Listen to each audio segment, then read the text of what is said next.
आज हम लोग बात करने वाले हैं बीए पार्ट 1 हिस्ट्री ऑनर्स का पेपर 2 का चैप्टर 3।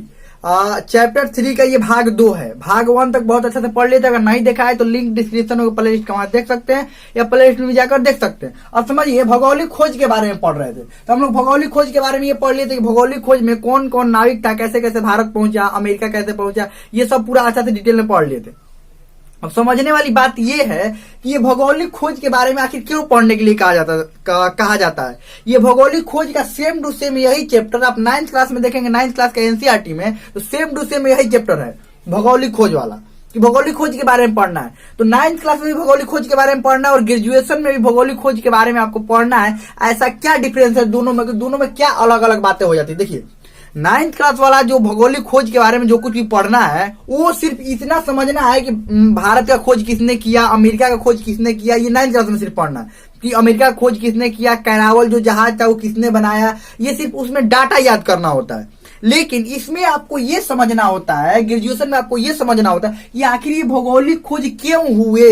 भारत का खोज 1498 में ही क्यों हुआ, 1492 में क्यों नहीं हुआ, या 1300 ईस्वी में क्यों नहीं हुआ, या 1200 ईस्वी में क्यों नहीं, या पहले क्यों नहीं, या बाद में क्यों नहीं हुआ। और एक बात, भौगोलिक खोज में स्पेन और पुर्तगाल सबसे आगे क्यों थे, क्योंकि स्पेन और पुर्तगाल के नाविक ही अधिकतर जगहों के भौगोलिक खोज कर रहे थे। तो ऐसा क्या बात था। और पुर्तगाल के जो राजा थे हेनरी द नेविगेटर, तो वो भी मदद क्यों कर रहे थे नाविकों को। या स्पेन की जो महारानी थी इसाबेला, स्पेन की महारानी का नाम था इसाबेला, वो भी मदद क्यों कर रही थी। आखिर वो भी चाह रही थी कि ये अलग अलग नए नए देशों का खोज हो। पुर्तगाल और स्पेन इतने आगे क्यों थे खोज करने में, ये समझना होता है। इसमें क्यों समझना होता है कि आखिर ये बात हुआ तो उसी समय क्यों हुआ, पहले या बाद में आखिर क्यों नहीं। देखिए, कोई भी इतिहास में घटना होता है तो ये नहीं कि वो अचानक होता है, उसके पीछे बहुत सारे कारण होते हैं तब वो घटना होता है। तो यही समझना है कि भौगोलिक खोज आखिर क्यों हुए और उसी समय क्यों हुए। तो देखिए, साहसी नाविकों के बारे में तो समझ लिए थे। ये बार्थोलोमेव डियाज कौन था, इसने दक्षिण अफ्रीका के दक्षिणतम बिंदु महासागरीय द्वीप पर खोज किया था ये। उसके बाद कोलंबस के बारे में समझ लेते, इसने नई दुनिया खोज किया था, यानी अमेरिका को नई दुनिया कहा गया। ये कौन कहा, कोलंबस ने नई दुनिया कहा था, नहीं। कोलंबस तो अमेरिका पहुंचकर वहां के लोगों को रेड इंडियन कहा, और रेड इंडियन कहने के बाद ये आकर पूरा यूरोप में शोर मचाया कि हम भारत का खोज कर लिए, इंडिया का खोज कर लिए। लेकिन जब अमेरिगो वेस्पुची जब फिर दोबारा अमेरिका पहुंचा ये जांचने के लिए कि आखिर सचमुच में ये भारत का खोज किया है कि नहीं किया है, तो पता चला कि नहीं, कोलंबस ने भारत का खोज नहीं किया, वो असल में अमेरिका है, जो कि एक मतलब यूरोप से पहली बार यूरोप से संपर्क हो रहा था अमेरिका का, तो इसीलिए उसको नई दुनिया कहा गया। इसीलिए उसको क्या कहा गया, नई दुनिया। तो ये माना गया कोलंबस ने नई दुनिया खोज किया, वास्को डी गामा ये भारत का खोज किया। अब देखिए, बार्थोलोमेव डियाज जी कोलंबस की बात करते कब, 1492 में। 1492 में ये कोलंबस ने किसका खोज कर दिया था, ये नई दुनिया यानी कि अमेरिका का, और इसने 1498 में खोज किया। आखिर ये 1492 और 98 में ही खोज क्यों हुआ, ये इससे पहले क्यों नहीं हुआ या इससे बाद में क्यों नहीं, अभी आगे कारण समझेंगे तो ये समझ में आ जाएगा। अब कैप्टन कुक, अब देखिए ये सब साहसिक नाविक है। कैप्टन कुक इसने क्या किया, ऑस्ट्रेलिया का खोज कर दिया, उसके बाद मैगलन पूरे दुनिया का चक्कर लगा दिया। ये सब देखिए, ये को देखा देखी सब लोग कर रहे हैं। एक बात समझिए, कोई भी पहला नया काम होता है ना तो लोग करने में संकोच करते हैं, जब एगो दो लोग सफल हो जाते हैं ना तो सभी लोग उसी रास्ते पर निकल जाते हैं। कोई भी नया काम करने में बड़ा लोग संकोच करते हैं, जब भी देखेंगे ना कि हाँ उसके जैसा कोई हुआ तो सभी लोग उसी रास्ते पर निकल जाएंगे। चाहे कोई बिजनेस हो या कोई नौकरी हो, ये किसी का नौकरी लगा ना तो सभी लोग उसी रास्ते पर निकल जाएंगे, हम भी नौकरी करने लगे। पहले कोई नहीं कुछ करेगा, जब कोई सफल हो जाएगा ना तो उसी के पीछे सभी लोग क्या होते हैं, लग जाते हैं। ठीक वैसे ही यहाँ पर हुआ, यहाँ पर ये एगो दोगो जब सफल हुए ना तो सभी नाविक निकल गए और बहुत सारे देशों के नए नए देशों को खोज किए, जिसमें से स्पेन और पुर्तगाल जो थे सबसे आगे थे वहां पर खोज करने में। और खोज करने से देखिए फायदा कितना हुआ इन लोगों को। और एक बात समझिए, ये समझ लीजिए, यहाँ पर दिखाई देगा ना, ये जो स्पेन और पुर्तगाल के राजा थे कौन, हेनरी द नेविगेटर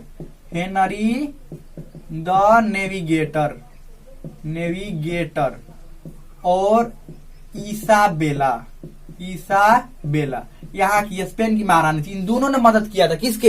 ये कह रहे थे ना कि पूरा पैसा हम दे रहे हैं, व्यापारी भी पैसा दे रहे थे खोजने के लिए नया दे। अब आप कहेंगे कि ये सब इनका दिमाग घूम गया था, इतना पैसा क्यों दे रहा? बहुत पैसा खर्च हो रहा था। ये मत समझिए कि मामूली सा बस कम पैसा खर्च होकर ये काम हो जा रहा था, नहीं। जब नाव समुद्र में उतारा जाता था तो एक नाव पर कम से कम 15 से 20 लोग रहते थे, और एक नाव के साथ में 3-4 नावें होती थी, वो भी बड़ी बड़ी नावें। उस पर खाना, रहने वाला सब व्यवस्था रखना पड़ता था कि कितने दिन तक भटकना पड़ जाए समुद्र में। तो बहुत पैसा खर्च होता। आखिर ये पैसा खर्च कर क्यों रहे थे? चलिए देखिए आगे बढ़ते हैं। भौगोलिक खोज के कारण, आखिर ये खोज क्यों हुआ? ये सबसे बड़ा कारण, पहला, कुस्तुनतुनिया पर तुर्कों का आधिपत्य हो गया था। अब कुस्तुनतुनिया कौन था? कुस्तुनतुनिया बेजेंटाइन साम्राज्य का एक इकलौता राजधानी, इकलौता का एक ही राजधानी था, एक राजधानी था कुस्तुनतुनिया। समझ लीजिए यह एक ऐसा जगह था जो यूरोप और एशिया के मध्य में था, और यही एक रास्ता था। स्थल मार्ग द्वारा पिछले वाले भाग में समझाए भी थे कि यही एक रास्ता था। कहां पर? यहाँ पर दिखाई देगा ना, देखिए यहाँ पर समझ लीजिए ये यूरोप हो गया और ये एशिया हो गया। तो यही एक रास्ता था ये कुस्तुनतुनिया, जिससे स्थल मार्ग से एशिया से यूरोप का व्यापार हो। अगर इस पर जिसका आधिपत्य रहता था वो अपने मन मर्जी से टैक्स लगाता था। तो जब तुर्कों का यहाँ पर आधिपत्य हुआ कुस्तुनतुनिया पर, तो ये क्या किए? बहुत भारी मात्रा में कर लगाने लगे। तो देखिए यूरोप का संपर्क पहले से ही एशिया से था। ये एशिया यानी कि एशिया में मुख्य रूप से देखिए यूरोप वाले कहां पर व्यापार करते थे? एशिया में भारत से और चीन से, दो देशों से व्यापार अधिकतर होता था। भारत से मसाले बहुत अधिक लेकर जाते थे। तो क्या हुआ, इधर से व्यापारी जो भी भारत से मसाला लेकर जाता था, बीचा में क्या करता था, ये कुस्तुनतुनिया पर तुर्कों का आक्रमण आधिपत्य था, ये अपना आधिपत्य जमा लिया था, यानी कि शासन जमा लिया था। तो ये क्या कर रहा था, ये वो तो भारी टैक्स वसूलता था, बहुत भारी टैक्स, और उसके साथ साथ व्यापारियों से मारपीट भी कर देते थे। अगर व्यापारी थोड़ा सा कोई दिक्कत करे ना तो व्यापारियों से मारपीट कर देते थे। मतलब ऐसा हुआ कि कुछ दिनों बाद ही यह रास्ता पूरी तरह से बंद हो गया। जब रास्ता बंद हो गया, और देखिए ये भारत से जो मसाला लेकर जाते थे ना यहाँ यूरोप के व्यापारी, बहुत फायदा होता था। और ये कुस्तुनतुनिया पर 1453 में तुर्कों का आधिपत्य हुआ। 1453 के बाद धीरे धीरे 20 से 25 सालों में ये रास्ता बंद हो गया। तो इसीलिए अगर आपसे पूछा जाएगा कि भारत का खोज 1498 में ही क्यों हुआ, उससे पहले क्यों नहीं हुआ, कि उससे पहले आवश्यकता ही नहीं पड़ा खोज करने का। उससे पहले भारत से स्थल मार्ग द्वारा ही व्यापार हो जाता था, इसीलिए भारत आने वाले समुद्री रास्तों का खोज नहीं किया गया। आपको पता ही है कि आवश्यकता पड़ने पर ही आविष्कार होता है, आवश्यकता से ही आविष्कार होता है। कोई भी चीज की जब तक आवश्यकता नहीं पड़ेगा, आविष्कार हम क्यों करेंगे? देखिए अगर गर्मी लगेगा तभी ना पंखा का आविष्कार होगा। अब गर्मी नहीं लगेगा तो पंखा का आविष्कार कैसे होगा? एसी का आविष्कार कैसे होगा? कूलर का आविष्कार कैसे होगा? जब तक गर्मी नहीं लगेगा। अब लिखने की जरूरत पड़ा, मान लीजिए व्हाइट बोर्ड, पहले ब्लैक बोर्ड था, व्हाइट बोर्ड आ गया, थोड़ा सा और आराम हो गया, और डिजिटल बोर्ड, इससे भी आराम हो जाता है। तो वो देखिए जब आवश्यकता पड़ता है तभी आविष्कार होता है। ठीक वैसे ही 1453 के पहले कोई आवश्यकता ही नहीं था रास्ता का। क्यों नहीं था? क्योंकि यहाँ पर स्थल मार्ग द्वारा ही भारत से व्यापारी यूरोप वालों को हो जाता था, तो कोई दिक्कत नहीं। लेकिन 1453 के बाद रास्ता बंद हो गया, जिसके कारण उनको क्या करना पड़ा? भौगोलिक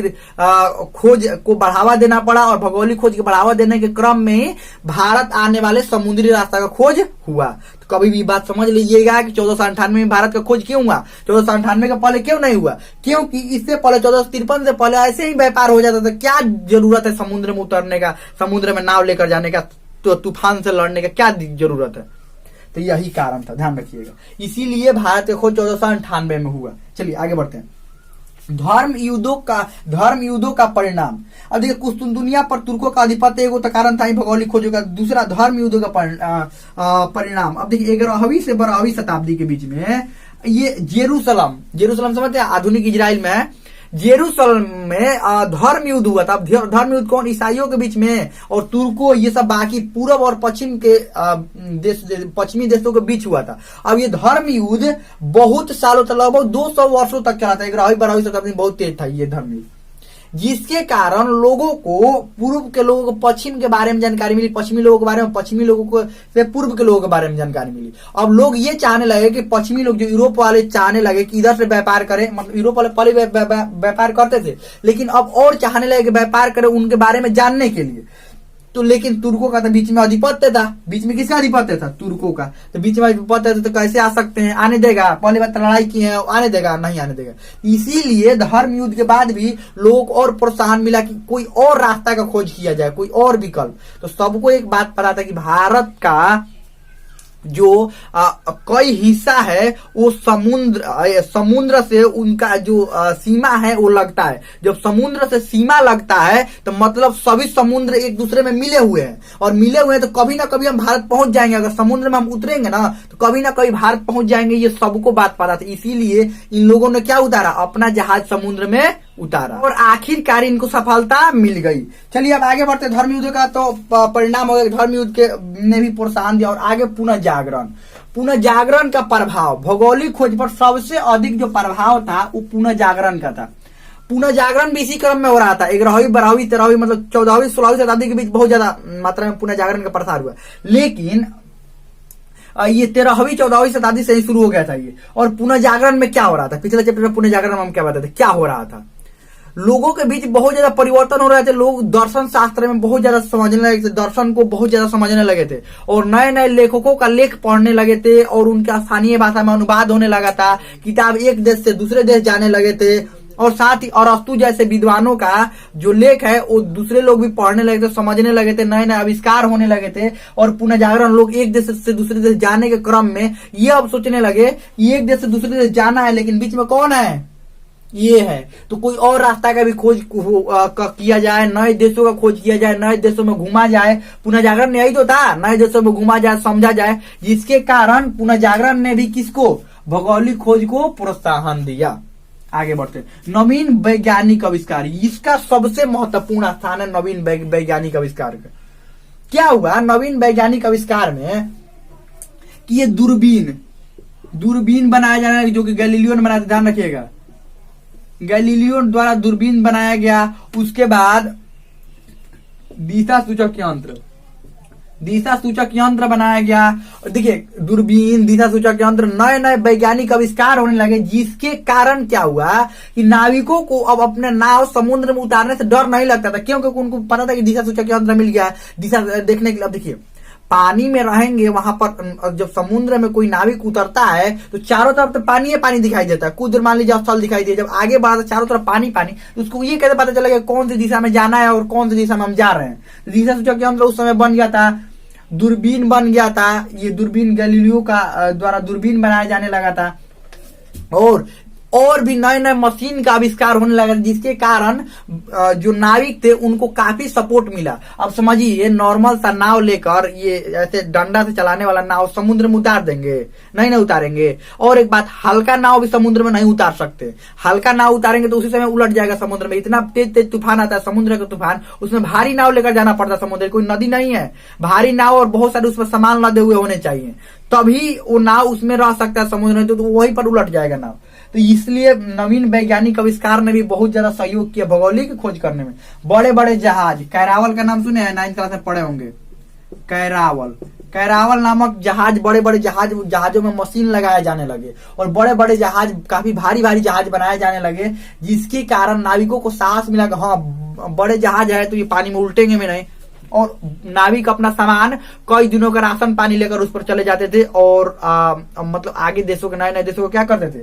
खोज करते थे। और एक बात, जब नए नए देशों का खोज होने लगा धीरे धीरे, तो बीच में क्या होने लगा कि अब अगला अग्नि अस्त्रों का भी ज्ञान हो गया। अग्नि अस्त्रों का मतलब ये हुआ, और ये अग्नि अस्त्रों का मतलब, और एक बात, बड़े बड़े जहाजों का विकास हुआ, और साथ में ही यहाँ पर अग्नि अस्त्रों भी उस पर बनाया जाने लगा। अग्नि अस्त्र मतलब गोला बारूद ये सब भी लादे जाने लगे। कहां पर? नावों पर, क्योंकि अपनी नाव की सुरक्षा भी करनी है ना। अब देखिए, सबको पता चलने लगा कि व्यापारी नए नए देश का खोज होने लगा, और वहां से काफी धन इकट्ठा करके लेकर आते थे। तो पता चला समुद्र में गए, और वहीं पर समुद्री लुटेरे मिल जाते थे, समझ लीजिए।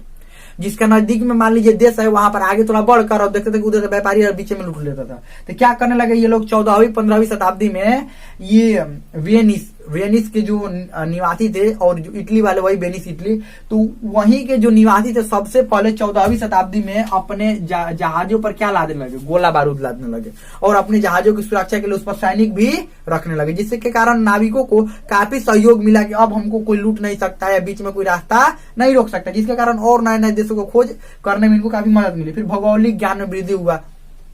भौगोलिक ज्ञान में वृद्धि इस तरह हुआ कि कई भौगोलिक किताबें प्रकाशित होने लगी। टॉलमी का जियोग्राफी किसने, जियोग्राफी की रचना किसने की है, टॉलमी। तो टॉलमी का जियोग्राफी भी प्रकाश में आया, जिसके कारण नाविकों को ये समझने में मदद मिलने लगा कि आखिर भौगोलिक क्षेत्र कौन सा भौगोलिक क्षेत्र कैसे होता है, या समुद्र में तूफान कैसे आता है, समुद्र का ये नक्शा हल्का फुल्का ये नक्शा ही दिखाया था कि समुद्र में ऐसे होते हैं, समुद्र में पहाड़ भी होते हैं, ये होता है, मतलब समुद्र के बारे में जानकारी, स्थल के बारे में जानकारी टॉलमी के भूगोल से मिलने लगी, जिसके कारण उनको काफी और सहयोग मिला कि देखिए ऐसे अगर तूफान भी आ सकता है, ये पहले से ही नाविक तैयार होने लगे कि हाँ ये ऐसे ऐसे भी हो सकता है।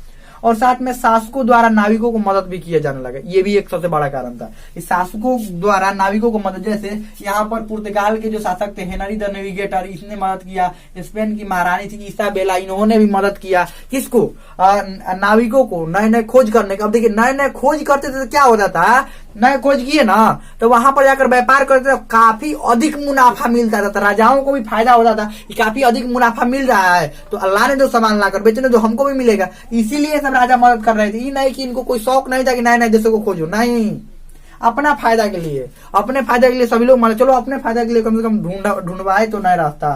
सभी लोग एक दूसरे से मतलब कनेक्ट तो हुए, भले ही फायदा के लिए ही कनेक्ट हुए, लेकिन हुए तो साथ में व्यापारी भी मदद करते थे, किसको, नाविकों को पैसा देते, लो जाओ ढूंढो, नए नए देश ढूंढो। और देखिए ये देश ढूंढने के क्रम में क्या करने लगे, वहां पर जाकर अपना शासन स्थापित करने लगे, उपनिवेश बनाने लगे। उपनिवेश समझते हैं क्या होता है, जब एक देश दूसरे देश पर जाकर वहां पर अपना शासन स्थापित कर देते हैं उसको उपनिवेश बोलते हैं। तो ये लोग क्या करने लगे, जाकर नए नए देशों में उपनिवेश बनाने लगे। सबसे पहले किसको टारगेट किए थे पता है आपको, किसको अपना लक्ष्य बनाए थे, ये जब स्पेन, आप देखिए ये स्पेन और पुर्तगाल इस कंपटीशन में सिर्फ नहीं है, अब कौन हो गए, स्पेन, पुर्तगाल, हॉलैंड, डच, फ्रांसीसी, अंग्रेज, ये सब आ गए हैं इस रेस में। अब धीरे धीरे सब आ जाएंगे। अब देखिए अब ये लोग जाने कहाँ लगे, सबसे पहले अमेरिका पहुंचे। अमेरिका नजदीकी में अमेरिका था ना, देखिए भारत से वहां से पुर्तगाल वाले क्षेत्र थे, भारत से नजदीक अमेरिका था। ये अमेरिका पहुंचने लगे और वहां पर अपने उपनिवेश स्थापित करने लगे। दक्षिण अफ्रीका के दक्षिणतम बिंदु बीच रास्ते में पड़ता है, दक्षिण अफ्रीका पहुंचने लगे, ये वहां पर अमेरिका, दक्षिण अफ्रीका, उसके बाद फिर भारत की तरफ ये लोग मोड़ने लगे। अब देखिए अगले भाग में हम लोग पढ़ेंगे ये आखिर देखिए ये सबसे खोज करने में आगे थे स्पेनिश और पुर्तगाली, लेकिन अंग्रेज हर जगह ऐसा क्यों मिल जाता था, अंग्रेजों ने हर जगह अपना शासन स्थापित किया। ये स्पेन और पुर्तगाल वालों ने शासन स्थापित क्यों नहीं किया, ये मत समझिएगा कि ये स्पेन और पुर्तगाल वाले सीधे साधे थे, ये भी अपना उपनिवेश स्थापित कर रहे थे, ये भी दूसरे को गुलाम बना रहे थे। लेकिन अंग्रेज इस रेस में आगे कैसे हो गए, अंग्रेज आखिर इसमें आगे कैसे हुए, भारत को भी अपना उपनिवेश बना लिया, अमेरिका को, इंडोनेशिया, चीन में भी बहुत ज्यादा हस्तक्षेप किया, आखिर ये कैसे हुआ, ये अंग्रेजों का, बाकी सब पीछे आखिर क्यों रह गए, तो ये अगले दिन हम लोग पढ़ेंगे। तो हम लोग तो बहुत अच्छा से ये समझ में आ गया होगा। इसमें कोई भी डाउट हो, कोई भी क्वेश्चन हो, आप कमेंट में पूछ सकते हैं, हम लोग तो समझ में आ गया होगा।